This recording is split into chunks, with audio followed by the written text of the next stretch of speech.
Samahan niyo ako nun. Kinakabahan ako eh. Ang bilis Ninang Walang 0.5 seconds nag-isip eh.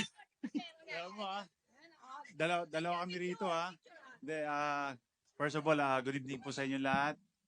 Sa family. Sasayaw kami mamaya. Actually, team kami.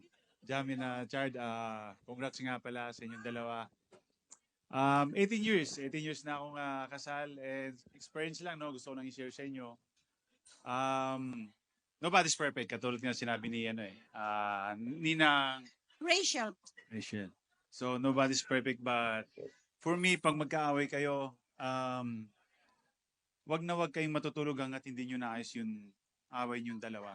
Kasi ganun yung promise ko kay Danica at ganun din yung promise niya sa akin na pwede kong may share sa inyo na walang gabi na hindi kami natulog na hindi okay. So kailangan pag may pinag-awayan, pag-usapan na agad para next time hindi na mabalikan, di ba? And of course, kailangan na nasagitan nyo nga si Lord. Yun yung talaga yung tamang sagot sa lahat ng problema natin, di ba? So,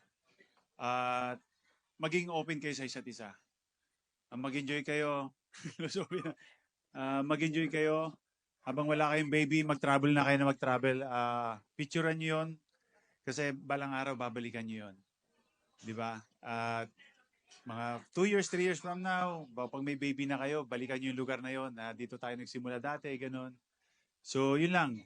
Sana unawain mo rin yung trabaho ni Chard dahil alam mo minsan na mahirap din yung trabaho namin.